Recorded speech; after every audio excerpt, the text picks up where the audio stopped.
Bonsoir tout le monde. Je suis heureux d'être avec vous encore une fois, même encore deux fois, puisqu'on a encore demain soir. Il me reste encore quelques jours avant de repartir en France. Alors je suis heureux de pouvoir les utiliser profitablement, non seulement pour les cours avec les étudiants, mais aussi pour les conférences le soir avec l'Église, où nous sommes en train d'explorer cette question de l'Évangile de Jésus.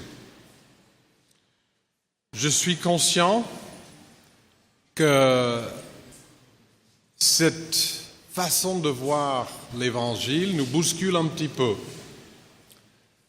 Je l'avoue parce que moi, le premier, j'ai été bousculé par cela. Le Seigneur m'a dérangé un petit peu dans ma tranquillité avec ma conception de la vie chrétienne, en me faisant comprendre qu'il y avait des choses qui devaient être remaniées dans mes priorités spirituelles. Si on dit à des croyants, Jésus nous sauve du péché, tout le monde est d'accord avec cela. Tout le monde peut dire Amen sans problème. Mais quand on commence à analyser en détail ce que cela veut dire, et surtout quand on le met en contraste avec ce que l'homme cherche dans la religion, on constate que ça bouscule nos conceptions. Et il y a une raison à cela, c'est que si la religion de l'homme pécheur est tellement répandue, c'est parce que c'est ce que nous voulons dans notre nature humaine. Moi, j'aimerais bien avoir la notion d'un Dieu qui est avec moi tous les jours, qui va faire que tout réussit pour moi, qui va me protéger de tous les dangers, qui va me donner la victoire en tout. J'aimerais ça. Et dans le fond, il n'y a rien de mauvais en soi. Ce n'est pas un péché de vouloir être confortable, de vouloir être en sécurité et de vouloir savoir que le Seigneur est là à nos côtés pour nous aider dans ce sens-là. Néanmoins, on est obligé de constater, selon la parole de Dieu, que même s'il est vrai que le Seigneur est là avec nous tous les jours, même s'il est vrai qu'on peut compter sur lui, néanmoins, sa première priorité n'est pas de nous délivrer de nos difficultés, mais de transformer nos cœurs. Là où j'ai commencé à prendre conscience de cela, je ne dirais pas qu'à cette époque, mon système théologique était bien travaillé, mais là où j'ai commencé à prendre conscience de cela, c'était dans des études systématiques des écrits de l'apôtre Paul. Je ne dirais pas que j'étais jeune croyant à l'époque, mais ça faisait une dizaine d'années que j'étais au Seigneur, quelques années que j'étais dans le ministère, mais pas très longtemps que j'étais dans un ministère d'enseignement, parce que mon premier ministère n'était pas dans l'enseignement.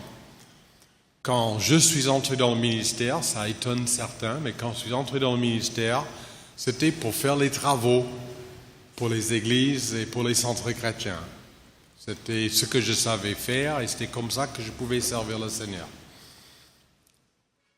Et donc, ce n'était qu'au bout de quelques années que j'avais commencé un ministère d'enseignement. Et j'y étais pas depuis très longtemps quand mes études bibliques m'ont appelé à approfondir les études dans les écrits de Paul.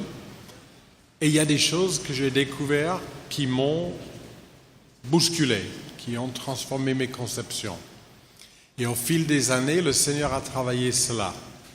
Alors, ce que j'aimerais faire ce soir, c'est revenir un petit peu sur la théologie de Paul, comment cette théologie est présentée, et ce que ça peut signifier pour chacun de nous. Alors, je précise en tout premier lieu que Paul n'est pas à l'origine de la doctrine chrétienne. Ce n'est pas Paul qui a inventé la doctrine chrétienne. Si Paul avait inventé la doctrine chrétienne serait fausse. Ce serait l'invention d'un homme. Mais Paul a quand même apporté quelque chose de particulier à la doctrine chrétienne. Il n'a pas apporté le contenu de la doctrine chrétienne, mais il a apporté une manière de l'organiser. Et ça, c'est souvent utile. On peut avoir toutes sortes de connaissances, mais si on ne sait pas les organiser, parfois on a du mal à voir où on en est. C'est pour ça que c'est souvent utile de pouvoir résumer quelque chose en quelques grands points et surtout voir un ordre entre ces points parce que ça nous permet de nous en sortir. Alors, Paul a découvert la doctrine chrétienne à travers les Écritures et à travers les apôtres de Jésus, mais il a organisé ça d'une manière nouvelle et unique. Et il l'a organisé en fonction de 3 points. Alors, c'est devenu presque un cliché parmi les chrétiens qu'on fait des messages en 3 points. Je me rappelle une blague d'un de nos étudiants à Genève il y a un certain nombre d'années qui, pour embêter les professeurs, nous a demandé de répondre à la question: quel est l'avantage des messages en 3 points? Pourquoi on fait toujours en 3 points? Mais en fait, il y a un véritable avantage à exprimer les choses en 3 points. Ça peut vous étonner, mais 3, c'est le chiffre le plus grand que l'être humain connaît. Oh, tu vas dire, mais non, moi je sais compter au moins jusqu'à 5. Donc 3 n'est pas le nombre le plus grand que je connais. Mais 3, c'est le nombre le plus grand qu'on connaît sans avoir besoin de compter ou de diviser. Si j'ai une chose, combien de Bibles y a-t-il? Vous n'avez pas besoin de compter pour dire, il y en a une, d'accord, il y a une. Mais non, on ne compte pas. On voit tout de suite qu'elle est toute seule, donc il y a une Bible. On peut saisir le nombre 1 directement. 2, on peut saisir directement aussi. Là, il n'y a pas besoin de compter. Il y a combien de bouteilles là? Il y en a 2. Parce que il y en a une et il y a un copain avec lui. Donc, on saisit 2. 3, on peut encore le saisir directement sans avoir à compter, parce qu'on constate la différence entre les 3. Il y a le premier qui se distingue par le fait qu'il n'y a rien avant. Il y a le dernier qui se distingue par le fait qu'il n'y a rien après. Et il y a celui du milieu qui se distingue par le fait qu'il y a quelque chose avant et quelque chose derrière. Donc on n'a pas besoin de les compter. On peut bien saisir 3. Mais dès qu'on arrive à 4, c'est un peu plus compliqué. Parce que les 2 au milieu sont pareils. Les 2 sont dans la même catégorie. Ils ont quelque chose avant et quelque chose après. Donc pour compter 4 choses, soit on les divise en 2 fois 2 dans nos têtes, soit on les compte. 1, 2, 3, 4. Et au-delà de 4, c'est ce qu'on fait toujours. Donc 3 est un chiffre fondamental dans la pensée humaine.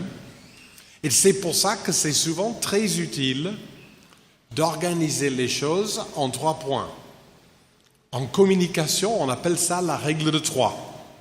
Si on peut réduire une communication à 3 points, on peut subdiviser les points aussi, ce qui permet d'avoir en fait le nombre de points qu'on veut. Parce qu'on peut avoir 3 points, dont chacun divisé en 3 points, et chacun de ceux-là divisé en 3 points, et on peut arriver à beaucoup de points. Mais il faudrait pouvoir arriver à 3. Et c'est ce que Paul a fait avec la doctrine chrétienne. Je n'ai pas le texte là sous les yeux, mais si vous avez accès à la fascicule 2 évangiles, à un moment donné dedans, j'ai réuni tout un tas de textes où Paul, dans ses écrits, met en avant les mêmes 3 points qu'il appelle la foi, l'espérance et l'amour. Le célèbre texte d'1 Corinthiens 13 est bien connu, mais c'est loin d'être le seul. Paul a développé la doctrine chrétienne en fonction de ces 3 points. Foi, espérance et amour. L'avantage de son système n'est pas de changer le contenu de la doctrine chrétienne, mais de changer la manière de l'organiser. Parce que quand on a bien compris ce qu'il entend par la foi, ce qu'il entend par l'espérance et ce qu'il entend par l'amour, on a fait le tour de toute la doctrine essentielle dans l'enseignement chrétien. Et tout cela en 3 points. Donc, on peut facilement faire le tour. Parce que si on ne sait pas l'organiser, est-ce que je connais toutes les doctrines chrétiennes essentielles? Mais je ne sais pas, parce que je ne sais pas combien de doctrines il y a. Alors, il se peut qu'il y en ait une que je ne connais pas et que je ne sais pas que je ne la connais pas. Tandis que quand il y en a 3, là, ça me permet de faire le tour. Or, la raison pour laquelle je veux développer cela, c'est que je constate que malgré cette organisation de la pensée dans la théologie de Paul, que ce système est très peu utilisé à l'époque moderne. Au contraire, on a tendance à réduire tout l'enseignement chrétien à un seul point, la foi. Nous croyons au salut par la foi. Ce qui est très bien. Et encore, parfois on se trompe un petit peu sur la nature de la foi. Mais on a tendance à mettre de côté les autres. On parle de l'amour et on a relativement bien compris ce qu'est l'amour chrétien, mais on ne le voit pas forcément à sa place théologique. On a l'impression qu'il y a la théologie, la foi, puis à la pratique, l'amour. Mais en fait, ça fait partie de la théologie au point qu'on peut dire que la théologie chrétienne n'est pas complète si l'amour n'est pas à sa place théologique. Alors ce que je propose de faire ce soir, c'est de voir un petit peu ces 3 points, de voir là où il y a des points à compléter dans notre optique, en fonction de cette optique de l'évangile de Jésus, pour que nous puissions revenir plus facilement à cette structure de Paul. Non que ça va changer le contenu on l'a déjà vu. Et d'ailleurs, vous constaterez que ce contenu tel que je l'ai présenté est organisé en 3 points aussi. Jésus nous sauve du péché. Je l'ai relevé dans différents textes bibliques, mais je ne pense pas que ce soit un hasard que ça revient sur les mêmes 3 points.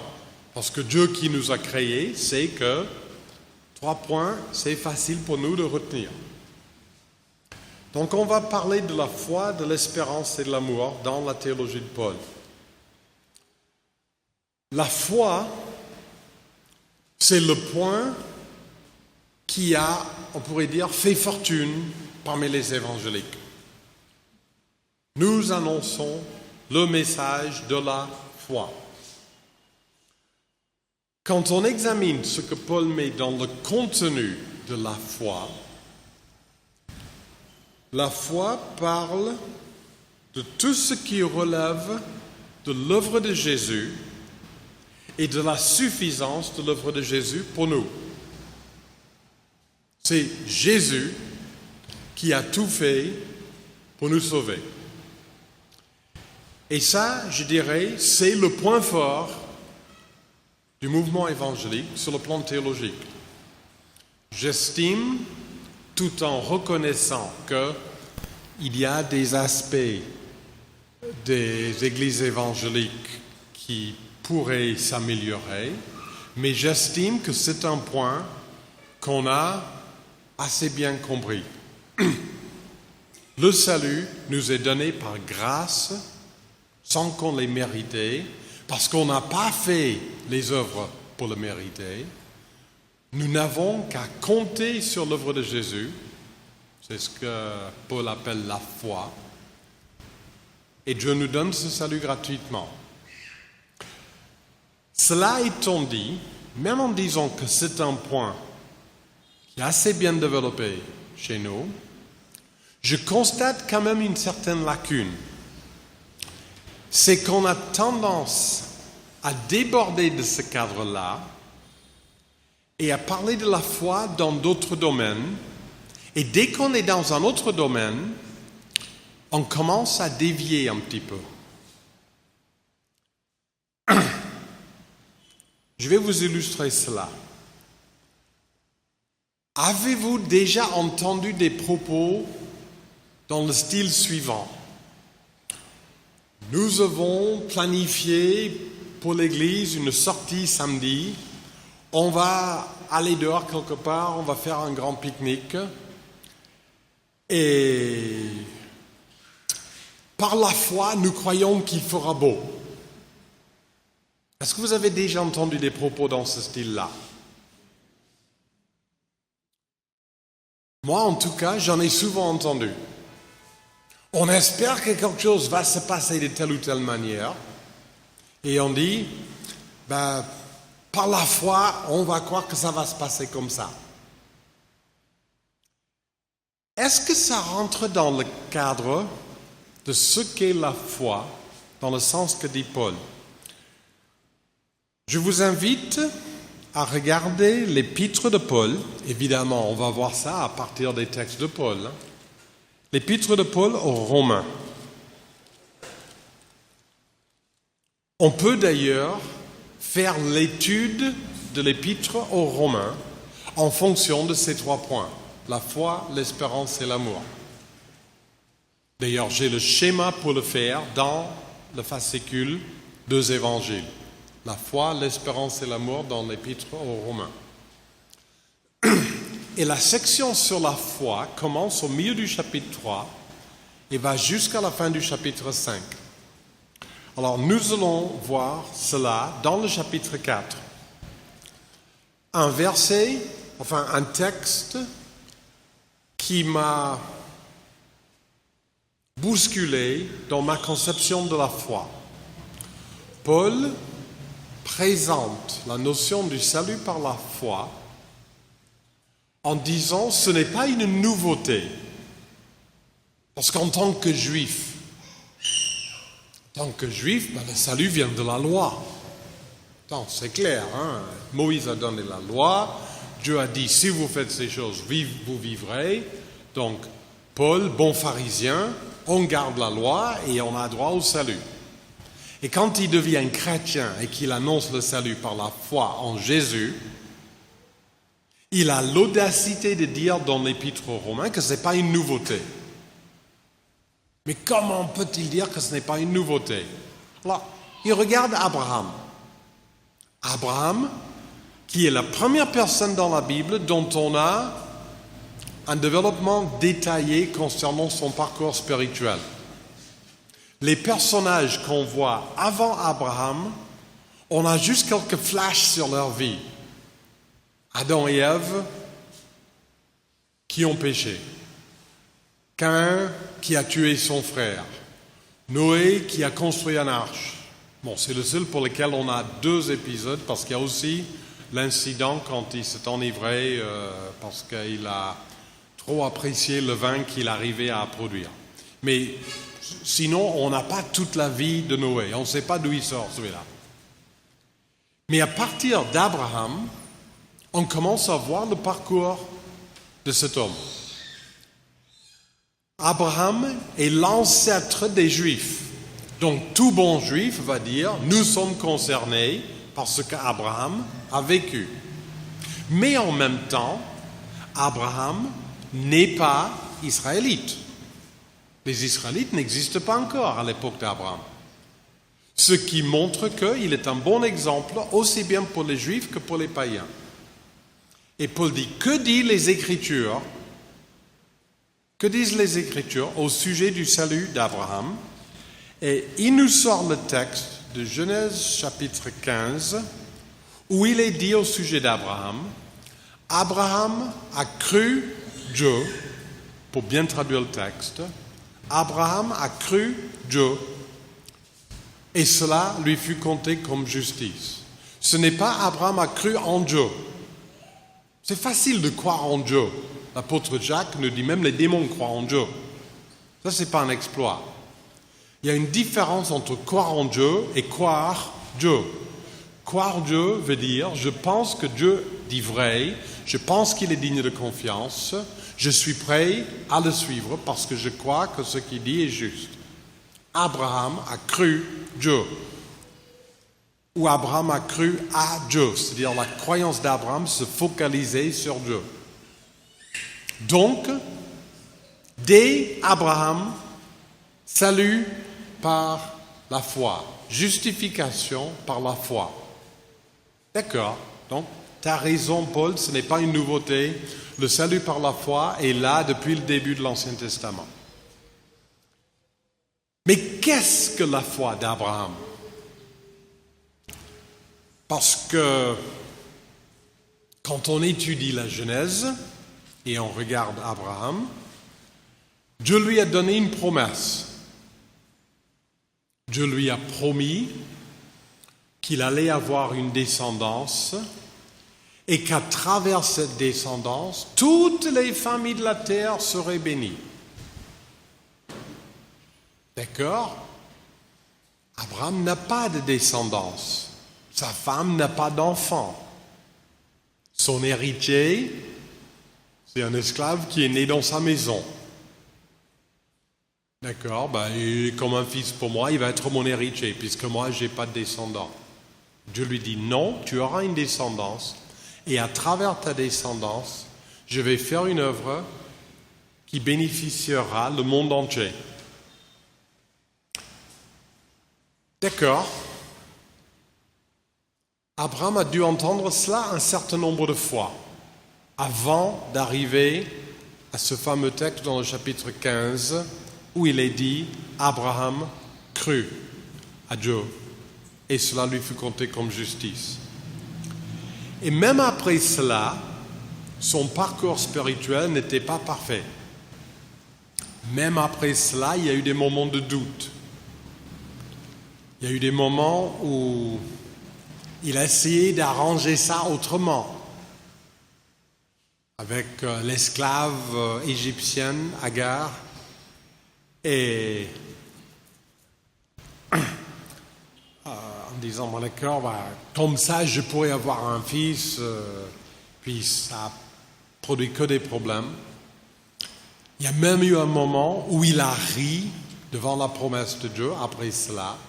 Je trouve intéressant qu'on a tous retenu que Sarah a ri devant la promesse de Dieu, mais qu'Abraham l'ait fait, on ne sait plus. Mais c'est marqué là. Si vous voulez vérifier le texte, allez dans Genèse 17, 17, une référence facile à retenir. Genèse 17, 17, et Abraham a ri en son cœur en disant « Naîtra-t-il un fils à un homme qui a déjà 100 ans ?»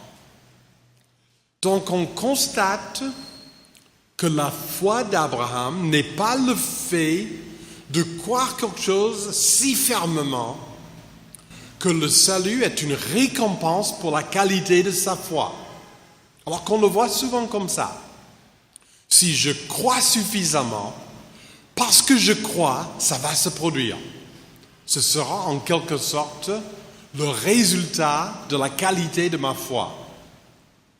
Tandis que la qualité de la foi d'Abraham n'est pas si bonne que ça. Si par exemple, je me tiens à une corde. Ça peut se faire, je m'attache une corde en hauteur et je peux me tenir par la corde. Pour faire cela, il faut que j'ai confiance en cette corde. Mais qu'est-ce qui me tient? Ma confiance? Non, c'est la corde qui me tient. Il faut que j'ai confiance pour me confier à cette corde, mais c'est la corde qui me tient. Si j'ai confiance dans la corde, mais qu'elle n'est pas digne de confiance, je vais tomber. Ah, je peux me tenir par cette corde. Ah, j'ai mal, j'aurais pas dû faire ça. D'accord? En revanche, toute la confiance au monde ne va pas faire que ça tienne si ce n'est pas digne de confiance. Mais si c'est digne de confiance, même une foi timide, où on se tient par la corde, mais on est en crainte, j'espère que ça tient là-haut. Mais ça suffira parce que la corde est digne de confiance. Par Abraham, c'est un peu dans ce sens-là. La foi d'Abraham n'est pas un parcours sans faille, sans faute, où d'un bout à l'autre, il a toujours cru comme tout ce que Dieu a dit. Abraham est un homme qui a ses faiblesses, comme nous tous, mais néanmoins, il croit que ce que Dieu a dit est vrai. Et Paul développe différents aspects de la foi d'Abraham dans Romains chapitre 4. Et surtout, j'aimerais lire quelques versets à la fin de ce chapitre pour comprendre ce qu'est la foi d'Abraham et en quoi ça peut modifier nos conceptions de la foi. On peut lire par exemple à partir du verset 18. Romains chapitre 4, à partir du verset 18.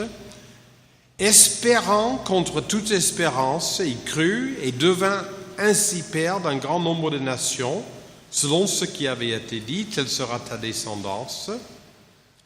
Et sans faiblir dans la foi, il considéra son corps presque mourant, puisqu'il avait près de 100 ans, et le sein maternel de Sarah, déjà atteint par la mort. Mais face à la promesse de Dieu, il ne douta point par incrédulité, mais fortifié par la foi, il donna gloire à Dieu, pleinement convaincu de ceci, ce que Dieu a promis, il a aussi la puissance de l'accomplir. C'est pourquoi cela lui fut compté comme justice. Je trouve très intéressant et très important ce verset 21. Abraham était pleinement convaincu de ceci. Ce que Dieu a promis, il a aussi la puissance de l'accomplir.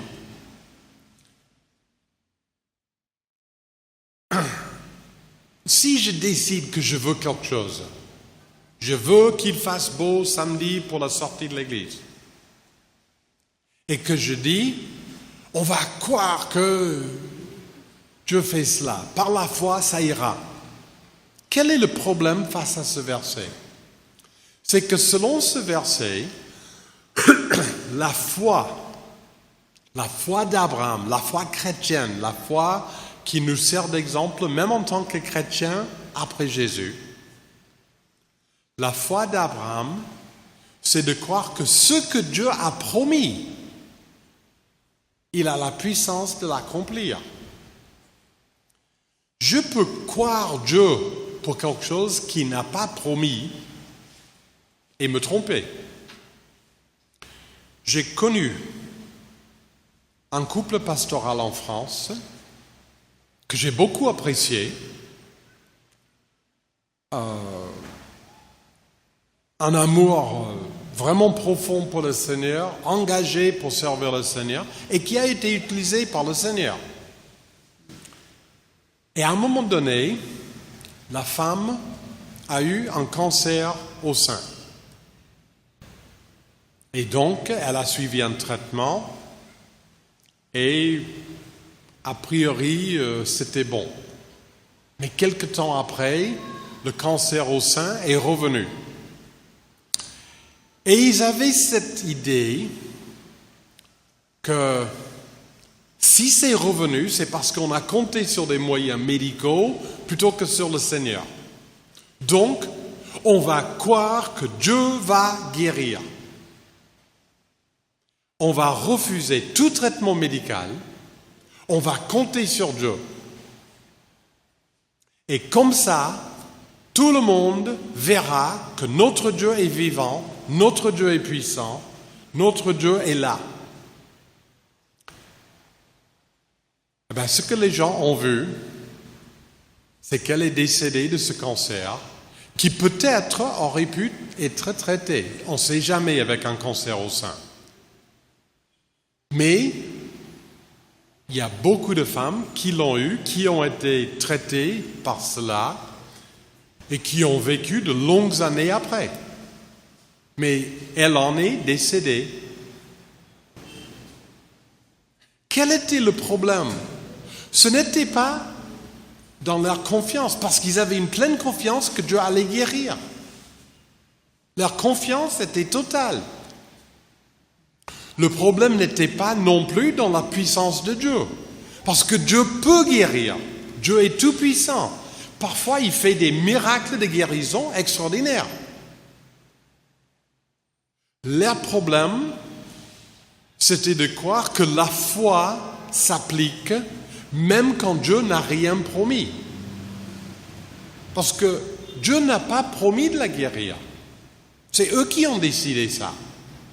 Il n'y a aucun texte dans la Bible qui dit cela. Dieu n'a pas envoyé un ange pour leur dire « je vais la guérir ». Il n'y avait rien de précis. Et c'est là où je crois que nous avons peut-être à revoir notre conception de la foi. Nous pouvons demander à Dieu ce qu'il n'a pas promis. Ça, on a le droit. Et peut-être qu'il le fera. Mais j'aime bien la distinction qu'a fait un des pasteurs qui m'a formé quand j'étais moi-même jeune prédicateur, qui a dit « croire Dieu pour ce qu'il n'a pas promis, ce n'est pas la foi, c'est la présomption. » Et je pense qu'il a raison. C'est de la présomption. Et ça revient à dire, je peux manipuler Dieu, je peux produire le miracle par ma foi. Si je crois suffisamment, Dieu doit faire ce que j'ai cru. Or, cela nous met directement dans l'évangile de l'homme pécheur. Si je fais le nécessaire, Dieu me doit la bénédiction. Si j'ai cru suffisamment, j'ai vraiment la foi, je ne doute pas, oui, je crois. Donc Dieu doit me donner la bénédiction pour laquelle j'ai cru. Et c'est faux. Paul nous dit que la foi d'Abraham, c'est de croire que ce que Dieu a promis, il peut l'accomplir. Donc la foi commence non avec moi qui décide ce que je veux, mais avec Dieu qui promet. Et puis ce texte nous dit autre chose sur la foi. Ce que Dieu a promis, il a la puissance de l'accomplir. Ce n'est pas la foi qui l'accomplit. La foi n'est pas une puissance en soi. Alors que trop souvent, on croit que la foi est une puissance en soi. Par la foi, nous pouvons faire des choses. Dans un sens, oui. Jésus a dit, si vous avez de la foi comme un grain de moutarde, vous pouvez dire à cette montagne, déplace-toi et jette-toi dans la mer, et ce sera fait. Un grain de moutarde, c'est très petit. Les disciples avaient demandé à Jésus d'augmenter leur foi. Ils étaient en train de dire, vous n'avez pas besoin d'une grande foi. Mais pourquoi on n'a pas besoin d'une grande foi? Parce que la puissance n'est pas dans la foi, la puissance est en Dieu. Si j'ai confiance en Dieu, on peut déplacer les montagnes. Mais dans quel contexte peut-on déplacer des montagnes par la foi? Ce verset nous dit ce que Dieu a promis, il a la puissance de l'accomplir. Si Dieu a promis de déplacer des montagnes, je peux croire que Dieu déplacera cette montagne et elle se déplacera. Non parce que j'ai la foi, mais parce que Dieu a la puissance. Donc la foi commence avec Dieu, c'est lui qui promet, et la foi se termine avec Dieu, c'est lui qui accomplit. Ma foi se place entre la promesse de Dieu et l'accomplissement de Dieu. Est-ce que la confiance en l'œuvre de Jésus entre dans ce contexte-là? Tout à fait. On va poursuivre la lecture de ce chapitre et lire les derniers versets, les versets 23 à 25. Paul avait parlé d'Abraham qui a eu une promesse, qui a cru que ce que Dieu a promis, il peut l'accomplir, mais il reconnaît que nous n'avons pas eu cette même promesse. Dieu m'a jamais promis une descendance, il m'a jamais promis que j'aurais un fils. En fait, j'ai un fils, mais Dieu l'avait jamais promis. Alors, qu'est-ce que Dieu nous a promis? Romains 4, verset 23. Mais ce n'est pas à cause de lui seul qu'il est écrit, cela lui fut compté. C'est aussi à cause de nous à qui cela sera compté, nous qui croyons en celui qui a ressuscité d'entre les morts, Jésus notre Seigneur, livré pour nos offenses et ressuscité pour notre justification. Qu'est-ce que nous croyons? Qu'est-ce que nous avons eu comme promesse de Dieu? Nous avons la promesse que Jésus est mort pour payer le prix de nos péchés et qu'il est ressuscité comme démonstration que sa mort suffit pour nous. C'est ça la promesse que nous avons.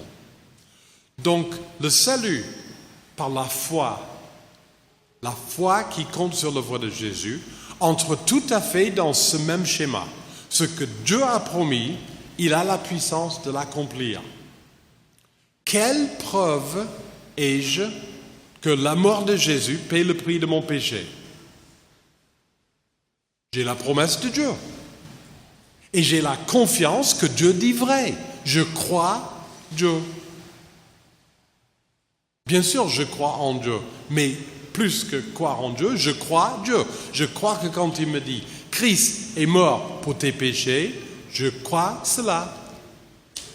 Et donc, j'ai la pleine conviction que ce que Dieu a promis, il a la puissance de l'accomplir. Lui peut me délivrer du péché, pas parce que j'ai une foi si extraordinaire, surtout que je sais que ma foi n'est pas si extraordinaire que ça. Moi aussi, j'ai des moments où ma foi n'est pas ce qu'elle devrait être. Moi aussi, j'ai parfois des moments de questionnement, des moments où est-ce vraiment que Dieu sait ce qu'il fait? Est-ce que ça va? Ce n'est pas parce que ma foi est si extraordinaire, c'est parce que Dieu est si extraordinaire. J'ai la pleine conviction que ce que Dieu a promis, il a la puissance de l'accomplir. Et quand nous commençons à parler de la foi dans d'autres contextes que la foi en Jésus pour le salut, nous devons garder ce même schéma. La foi, c'est le fait de croire que ce que Dieu a promis, il a la puissance de l'accomplir. Et souvent, en tant que chrétien, on s'est discrédité aux yeux du monde en proclamant que Dieu va faire des choses et que nous avons la foi, et il ne l'a pas fait.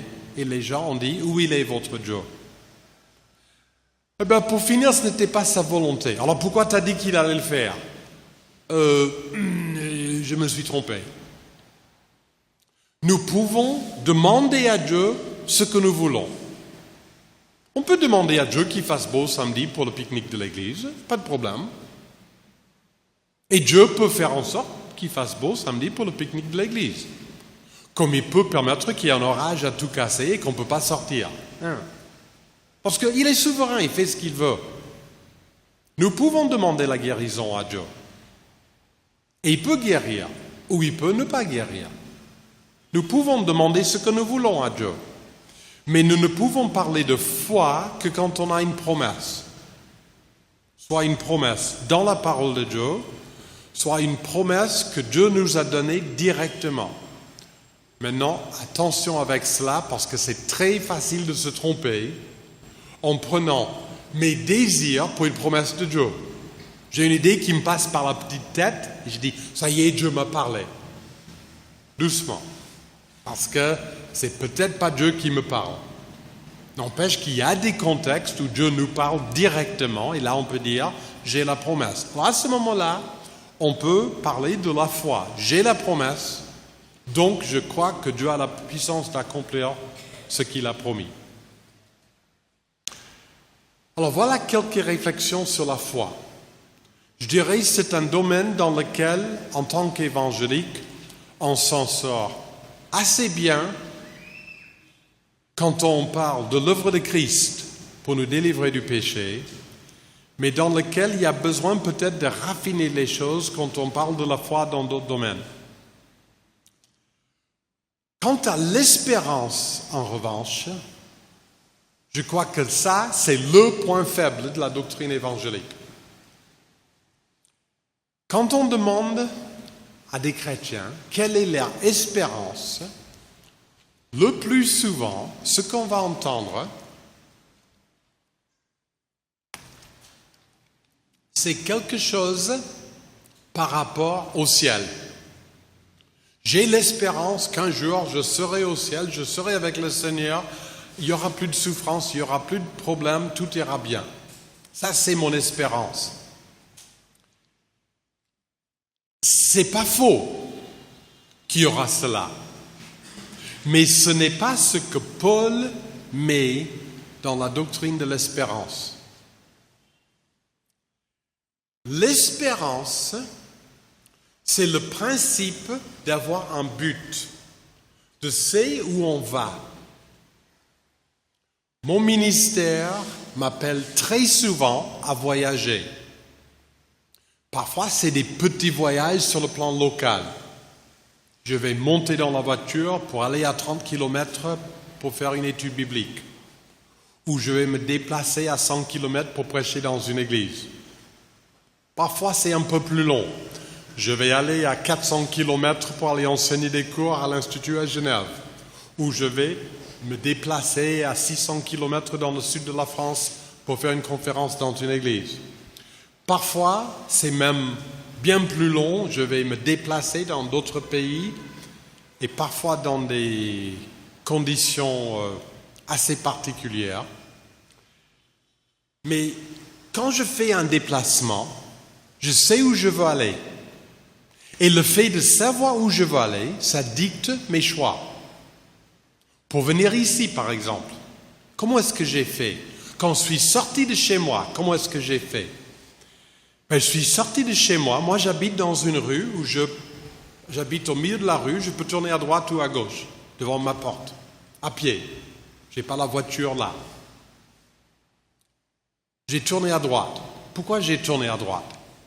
Parce que je voulais aller à la gare pour prendre le train. Parce que mon but c'était de prendre le train et d'aller à Paris, pour aller à l'aéroport, pour prendre l'avion, pour venir au Sénégal. Dites-vous bien que quand je suis sorti de chez moi, je ne voyais pas le Sénégal. Je ne vois pas de chez moi. Mais je savais où je voulais aller et le fait de savoir où j'allais a dicté mes choix tout le long. Je tourne à droite, je traverse la rivière, je passe à travers le parc, je prends cette rue-là, je vais à la gare, je monte dans le train, je prends ce train-là plutôt qu'un autre, parce que ce train-là m'amène à Paris.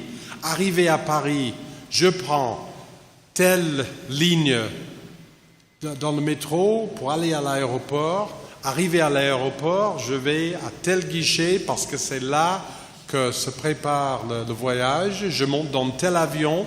Je fais tous ces choix en fonction d'un but. Ça, c'est le principe de l'espérance. C'est de vivre en fonction d'un but. Or, on se trompe souvent de but. Si notre but, c'est d'être au ciel où tout va bien, Si c'est cela la pensée qui dicte nos choix dans nos vies chrétiennes, alors puisque mon but, c'est de bien vivre au ciel où il n'y aura plus de problème, ben ça veut dire que déjà maintenant, c'est mon but et je donne une priorité à essayer d'être délivré de mes problèmes. Et donc, je retombe dans la religion de l'homme pécheur, où le but, c'est d'être délivré de ses problèmes. Quelle est l'espérance selon Paul? Là, on pourrait utiliser beaucoup de textes dans les écrits de Paul, mais j'aimerais surtout vous donner un texte. On aurait le temps, je vous ferai une étude pendant des heures de tout ce que dit Paul à ce sujet. Mais j'aimerais vous donner surtout un texte, parce que c'était le premier texte de Paul que j'avais découvert dans ce sens-là et qui m'a bouleversé. Dans l'épître aux Colossiens. Colossiens, chapitre 1,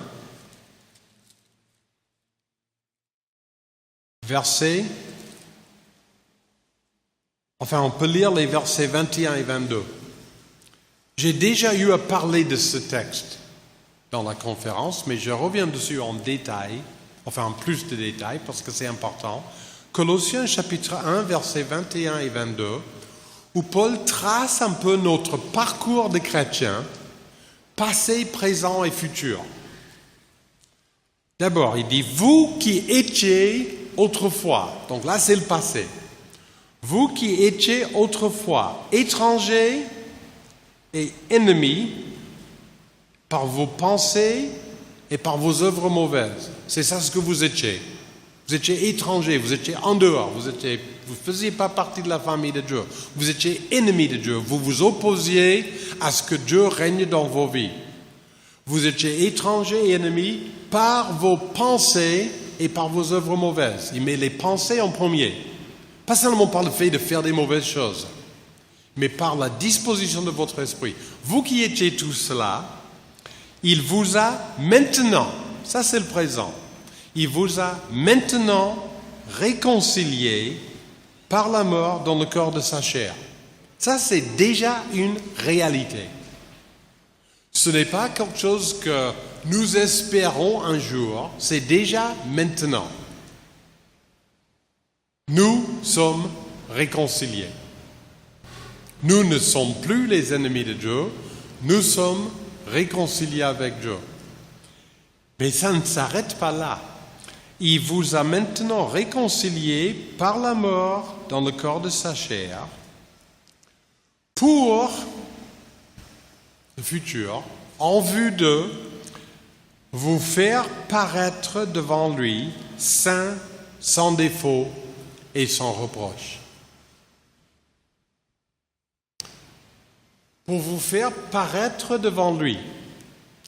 Le verbe qu'il utilise et qui est traduit « paraître » signifie précisément se tenir dans la présence de quelqu'un. Donc le verbe, la traduction « paraître » est une traduction juste. Paraître devant quelqu'un, c'est venir devant la personne. Ce n'est pas apparaître. En français, on aurait tendance à confondre les deux. Apparaître et paraître. Ce n'est pas une simple question d'apparence. Il vous a, vous qui étiez loin, il vous a maintenant réconciliés pour que un jour vous puissiez entrer dans sa présence. Il parle donc de ce qui nous attend au bout du parcours, quand un jour nous irons devant le Seigneur. Et le jour où j'irai devant le Seigneur, quel sera mon caractère ? Comment est-ce que je serai pour vous faire paraître devant lui saint, sans défaut et sans reproche? Saint, parfaitement saint. Dieu a dit à son peuple depuis longtemps, soyez saints car je suis saint. Dieu nous appelle à la sainteté.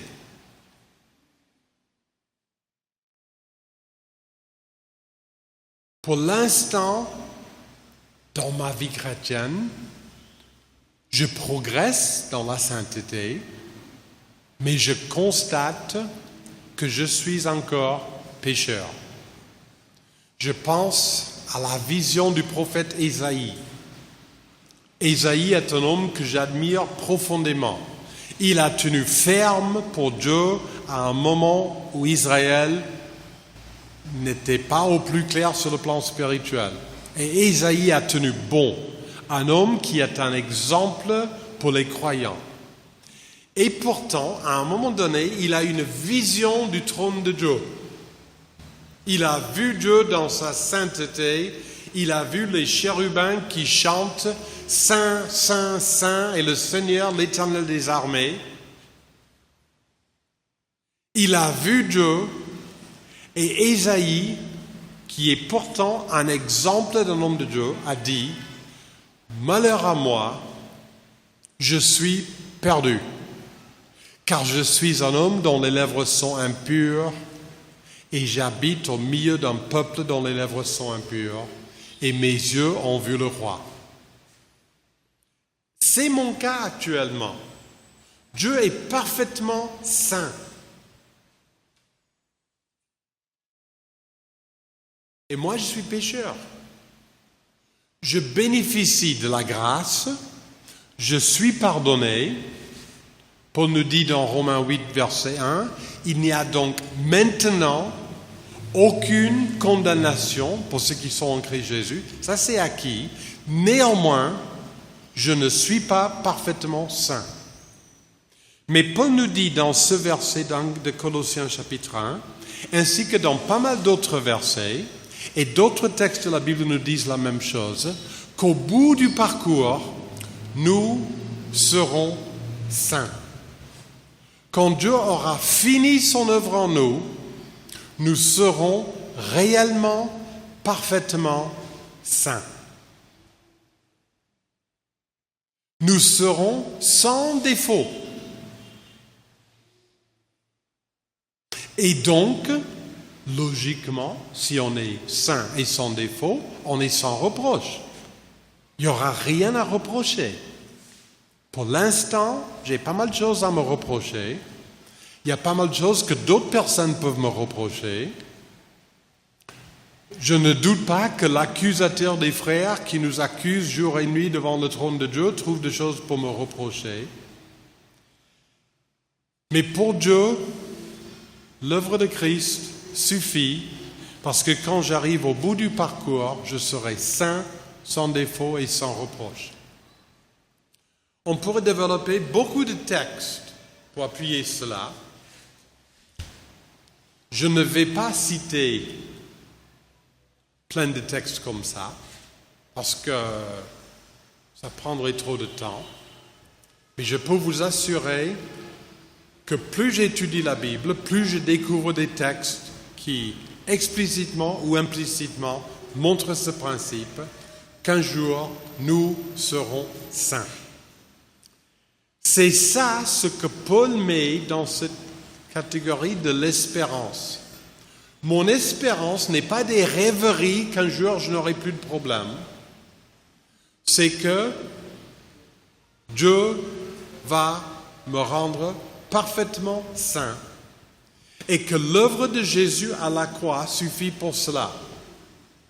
C'est-à-dire, l'œuvre de Jésus, ce n'est pas uniquement pour me faire débuter dans la vie chrétienne, c'est aussi pour me faire avancer dans la vie chrétienne et pour achever la vie chrétienne quand j'entre dans la présence de Dieu. Paul nous dit dans ce texte que Dieu a fait tout cela par le sang de la croix de Jésus. L'œuvre de Jésus, en moi, c'est en vue de me faire paraître devant sa gloire, irréprochable et dans l'allégresse. Ça, c'est pas de Paul, c'est de Jude. Mais c'est quand même un autre texte qui nous parle de cela. Si c'est ça mon espérance, ça modifie profondément ma manière de vivre la vie chrétienne. Il y a beaucoup de gens qui découvrent la foi chrétienne, ils se convertissent, ils sont tout heureux. Oui, Jésus m'a sauvé, c'est formidable. Ils s'installent dans les églises et n'avancent plus. Pourquoi ils n'avancent plus? Parce qu'ils croient que le but, c'était de naître de nouveau. Mais la nouvelle naissance n'est pas la fin de la course, c'est le début de la course. La fin de la course, c'est quand on arrive au bout. C'est dans la dernière lettre qu'il a écrite, en pensant au fait que, dans peu de temps, il sera devant le Seigneur, que Paul dit enfin, j'ai achevé la course. Uniquement à ce moment-là, quand je serai devant le Seigneur, là je pourrais dire, c'est enfin terminé. En attendant, je n'ai pas fini. Et si je n'ai pas fini, qu'est-ce que je fais? Je continue. C'est logique. J'ai parfois eu à faire des voyages vraiment particuliers, notamment au Congo et à Madagascar. Au Congo, j'ai fait un voyage dans la jungle, dans la partie est du Congo, où on avait à faire 200 kilomètres. Il nous a fallu 2 jours pour faire les 200 kilomètres sur des pistes incroyables. On était sur des motos parce qu'on était sur des pistes où même les 4x4 ne passent pas. Chaque traversée des rivières, c'était une aventure. Comment est-ce qu'on va faire pour traverser même des petites rivières? Comment est-ce qu'on passe?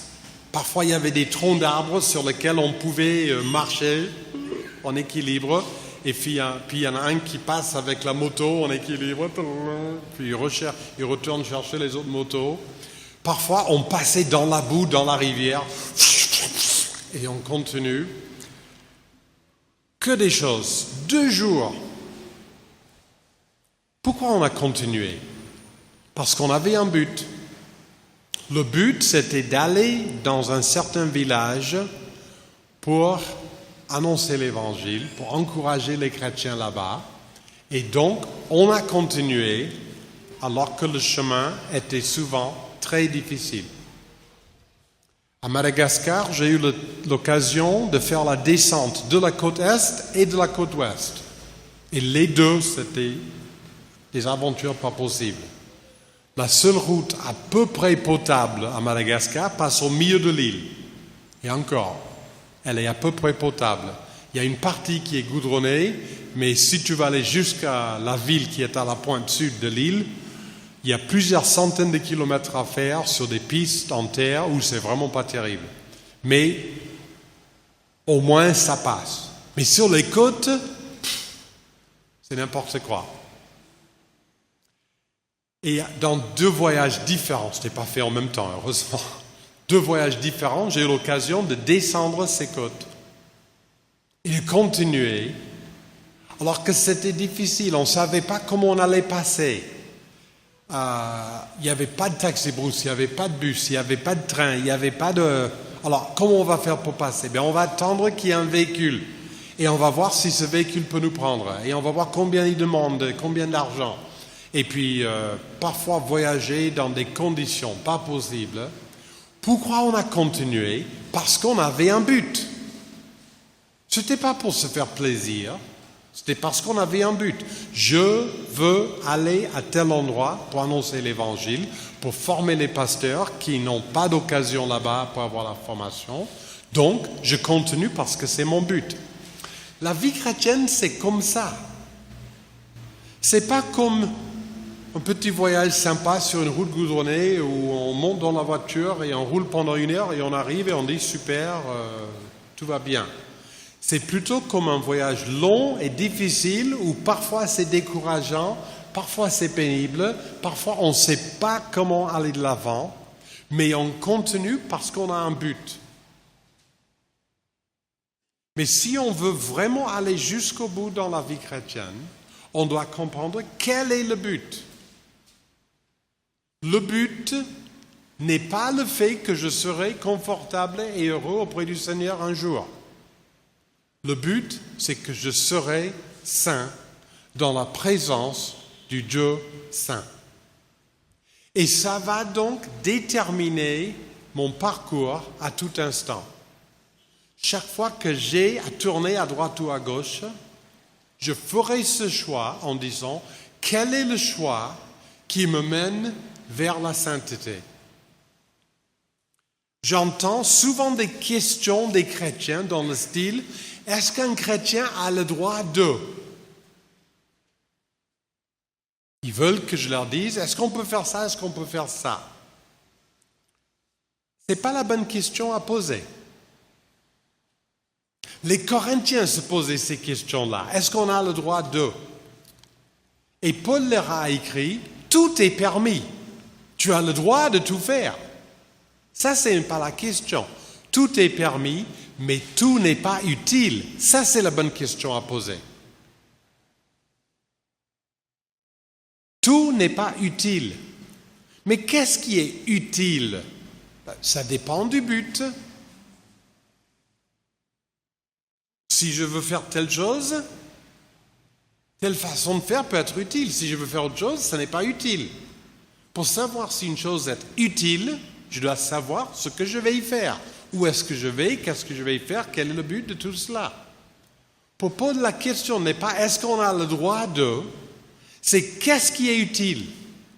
Qu'est-ce qui nous amène vers le but? Qu'est-ce qui édifie?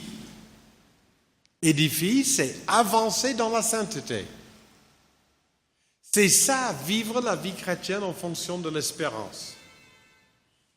Alors, je pense que nous avons à revoir la place de l'espérance dans notre vie chrétienne.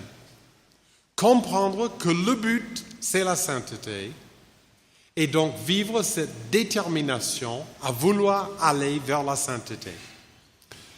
Mais vu l'heure qui passe, on va quand même passer à la dernière rubrique, l'amour, qui est aussi fondamental dans la théologie de Paul. Pour beaucoup, l'amour est essentiellement quelque chose de sentimental. Oh, je l'aime, j'ai rencontré une fille superbe, je l'aime. Il n'y a pas de problème avec l'amour dans ce sens-là. Il y a 35 ans, j'ai rencontré une jeune fille superbe et elle m'a fait plaisir et je l'ai épousée et jusqu'à ce jour, elle me fait plaisir. Je suis vraiment heureux avec ma femme. Enfin, quand je suis avec elle, quand je ne suis pas en Afrique ou autre chose. Donc, il n'y a pas de problème avec cet amour qui est l'appréciation de l'autre. Mais ça, c'est facile. Il n'y a pas besoin d'être chrétien pour vivre cela. L'amour chrétien, c'est l'engagement à chercher le bien-être de l'autre, quoi que ça puisse nous coûter, et même si l'autre ne nous plaît pas. Et c'était ça l'amour de Dieu pour nous. Dieu ne nous a pas sauvés parce que on lui fait plaisir. Il ne nous a pas regardé du ciel en disant « Oh, qu'est-ce qu'ils me font plaisir ces gens-là. C'est dommage qu'ils sont perdus. Allez, je les aime tant, je vais les sauver. » Quand il nous regardait du ciel, qu'est-ce qu'il voyait? Des pécheurs indignes en rébellion contre lui. Et il savait que pour nous racheter du péché, ça allait lui coûter quelque chose d'incroyable. Devenir un homme, mourir sur la croix, prendre le péché du monde sur lui, ça allait lui coûter tant pour sauver qui?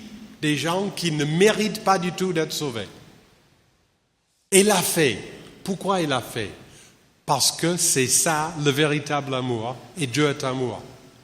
Et il nous demande d'aimer comme il nous a aimés. Aimez-vous les uns les autres comme je vous ai aimés. L'amour, c'est donc l'engagement à chercher le bien-être de l'autre plutôt que de chercher ce qui me plaît. Même si ça me coûte cher. Oh là là, mais ce gars-là, il m'embête, et puis il est dans une situation difficile, je peux bien l'aider avec cela, mais enfin, ça me fait plus plaisir de le voir souffrir. Tu l'as bien mérité, hein? Bien fait pour toi. Et si je vais l'aider, ben, ça va me coûter, ça va prendre du temps, ça va prendre de l'énergie. Et l'amour de Dieu m'apprend à le faire parce que c'est ça l'amour de Dieu. Aimez vos ennemis, faites du bien à ceux qui vous font du mal. Ne rendez pas le mal pour le mal. Oh, ça coûte ça. Ça nous fait mal. Mais c'est ce que Dieu nous demande. Alors, qu'est-ce que cet amour vient faire dans la théologie de Paul? Si Paul construit sa théologie en fonction de la foi, l'espérance et l'amour, la foi, c'est le moyen du salut. Comment est-ce qu'on peut être sauvé? Par la foi, en comptant sur l'œuvre de Jésus. L'espérance nous montre la nature du salut. Qu'est-ce que le salut? C'est être délivré du péché, c'est devenir saint, et donc vivre une vie en fonction de ça, parce que c'est ça mon but. Qu'est-ce donc que l'amour? C'est la démonstration de ce salut qui se met en place dans ma vie. Quand je me détourne du péché, qu'est-ce qui se produit à la place? L'amour. Pas l'amour dans le sens sentimental. Parce que honnêtement, il y a encore des gens qui m'embêtent. C'est vrai, il y a certaines personnes que je trouve casse-pieds, même certains chrétiens. Je le dis en toute honnêteté. Il y a certains gens qui ne me font pas plaisir. Il y a certains gens dont je n'approuve pas le comportement. L'amour ne veut pas dire approuver le comportement de tout le monde. Quand Dieu nous a aimés suffisamment pour nous sauver, il n'a pas dit « Allez, c'est pas grave ce que vous faites ». Si c'est grave, c'est tellement grave ce que ça coûte la mort de Jésus pour réparer ça. C'est grave. Ce n'est pas excusable. Le péché est pardonnable, mais non excusable. On n'est pas appelé à excuser. Aimer ne veut pas dire qu'on dit « Oui, c'est bon ce que tu fais ». Mais aimer veut dire « J'apprends à penser à ton bien-être et pas simplement à mon bien-être ». Mais quand on pense à la sainteté, la foi, l'œuvre de Christ suffit pour que je sois sauvé. La nature du salut, l'espérance, c'est de devenir saint. Mais qu'est-ce que la sainteté? Dans un sens pratique, c'est quoi la sainteté? La sainteté, c'est ce qui nous est révélé dans la loi de Dieu. On va dire, oui, mais la loi de Dieu, c'est l'Ancien Testament. Attends, la loi est toujours valable. Hein? On n'est pas sauvé par la loi parce que personne ne peut la garder parfaitement, mais la loi nous montre toujours ce que Dieu désire de nous. Alors, qu'est-ce qu'il y a dans la loi? Beaucoup de choses. Mais Jésus résume toute la loi de Dieu par le principe de l'amour. Toute la loi se résume dans ce principe d'amour. Et Paul le dit aussi. Dans Romains 13, il dit « Tous les commandements de Dieu se résument par le principe d'aimer ton prochain comme toi-même. » Aimer mon prochain comme moi-même. Qu'est-ce que ça veut dire? Est-ce que ça veut dire que je me trouve bien? Oh, je me trouve bien. Pas toujours. Il y a des fois que je suis drôlement déçu de moi. Idiot, qu'est-ce que tu as fait là? Ah! Parfois, je ne me trouve pas très bien. M'aimer ne veut pas dire que j'approuve toujours ce que je fais. Parfois, j'ai honte de ce que j'ai fait. Mais l'amour que j'ai pour moi, dans le sens qu'on peut parler de cela, c'est que si j'ai un besoin, je cherche à répondre à ce besoin. Si j'ai vraiment faim, j'aimerais manger. Si j'ai vraiment soif, j'aimerais boire. Si je suis vraiment fatigué, j'aimerais dormir. Si j'ai besoin de quelque chose, je vais essayer de me le procurer. C'est ça l'amour que j'ai pour moi. Ce n'est pas le fait de dire « Ah, je me trouve bien. Ah, tout le monde a vu que je suis bien. » Ce n'est pas ça l'amour de soi-même. Ça, c'est le péché. Ça, c'est l'égoïsme. Mais chacun de nous prend soin de lui-même naturellement. On est fait comme ça. Et la Bible nous montre qu'on doit aimer son prochain comme soi-même. Ça ne veut pas forcément dire qu'il va te faire plaisir. Ça ne veut pas forcément dire qu'il va devenir ton meilleur ami. Ça ne veut pas forcément dire que tu vas approuver ce qu'il fait. Mais ça veut dire que tu vas chercher son bien-être. Et ça, c'est la démonstration de la sainteté qui se met en place dans ta vie. La sainteté n'est pas quelque chose de mystique. Je suis saint, j'aime Dieu. La sainteté, dans le sens pratique, c'est vivre l'amour. On constate donc que les 3 points de Paul font effectivement le tour de l'évangile de Jésus. Jésus nous sauve du péché. C'est l'œuvre de Jésus.